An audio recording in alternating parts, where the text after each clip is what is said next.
నమస్తే అండి అందరికీ. మా ఛానల్ని విజిట్ చేసినందుకు థ్యాంక్ యూ సో మచ్. ఈరోజు నేను మీకు చాలా healthy, tasty, protein rich veg pulao ఎలా తయారు చేయాలో చూపించబోతున్నాను. నేను ఈ గ్లాస్తో 2 గ్లాసుల బాస్మతి రైస్ తీసుకున్నాను. నార్మల్ రైస్తో కూడా పులావ్ చాలా టేస్టీగా ఉంటుందండి. రైస్ని 2 టైమ్స్ వాష్ చేసుకొని ఒక హాఫ్ అన్ అవర్ నానబెట్టుకోవాలి. మీట్, చికెన్తో కంపేర్ చేస్తే మీల్ మేకర్లో ప్రోటీన్ కంటెంట్ చాలా ఎక్కువగా ఉంటుంది. అందుకని నేను 1 కప్పు మీల్ మేకర్ని తీసుకున్నాను. ఆల్మోస్ట్ 100 గ్రామ్స్ పైన ఉంటుంది. మీల్ మేకర్ని హాట్ వాటర్లో ఒక 10 మినిట్స్ కుక్ చేయాలి. మీల్ మేకర్ మెత్తబడింది, తర్వాత దాన్ని ఫిల్టర్ చేసుకోవాలి.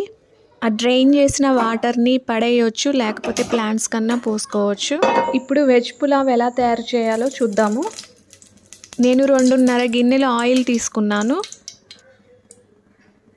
ఆయిల్ వేడెక్కాక ఒక బిర్యానీ ఆకు, దాల్చిన చెక్క, 5 లవంగాలు, 1 అనాస పువ్వు, చిన్న జాజికాయ ముక్క, 4 యాలకులు, చిన్న మరాఠీ మొగ్గ, జాపత్రి తీసుకున్నాను. వీటిని దోరగా వేయించుకోవాలి. కొన్ని పచ్చిమిర్చి చీలికలు యాడ్ చేసుకోవాలి. ఒక పెద్ద క్యారెట్ను మనకు నచ్చిన సైజులో ముక్కలుగా తరిగి యాడ్ చేసుకోవాలి.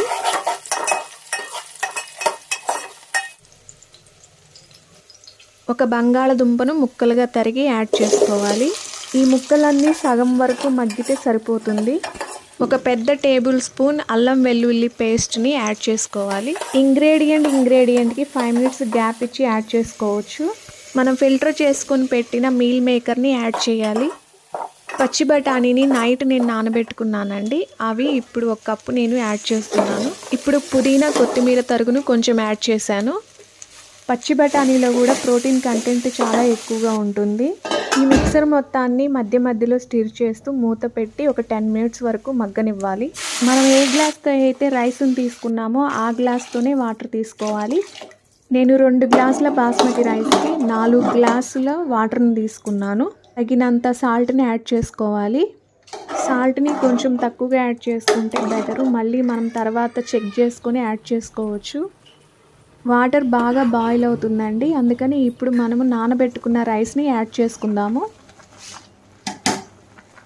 ఈ మిక్సర్ని ఇప్పుడు మంచిగా స్టిర్ చేసుకొని మూత పెట్టుకొని మీడియం ఫ్లేమ్ మీదే కుక్ చేసుకోవాలి. ఒక 10 మినిట్స్ తర్వాత చూద్దాము.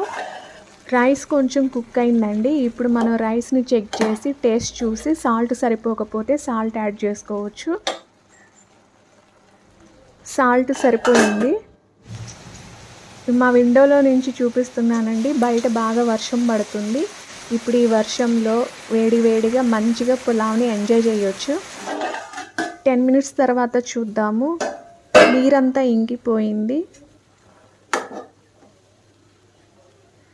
రైస్ చాలా పొడి పొడిగా వచ్చింది. కొంచెం కొత్తిమీర తరుగు, దోరగా వేయించిన జీడిపప్పుతో గార్నిష్ చేసుకోవాలి. ఇప్పుడు 2 టేబుల్ స్పూన్స్ నెయ్యిని కూడా స్ప్రింకిల్ చేసుకొని మూత పెట్టేసుకొని గ్యాస్ని ఆఫ్ చేసుకోవాలి. ఒక 10 మినిట్స్ తర్వాత చూద్దాము. వేడి వేడి వెజ్ పులావ్ రెడీ అయిపోయింది. 1 కప్పు మీల్ మేకరు, 1 కప్పు పచ్చి బఠానీ మనం తీసుకున్నాము. ఈ రెండిట్లో ప్రోటీన్ చాలా ఎక్కువగా ఉంటుంది. చూసారా, రైస్ మంచిగా కుక్ అయింది. మళ్ళీ చాలా పొడి పొడిగా ఉంది. Protein rich, healthy, tasty veg pulao ready అయిపోయింది గైస్. ఈ హెల్దీ రెసిపీని మీరు కూడా ఒకసారి ట్రై చేయండి. ఈ వీడియో ఇంతే గైస్. నెక్స్ట్ వీడియోలో మళ్ళీ కలుద్దాం. బాయ్.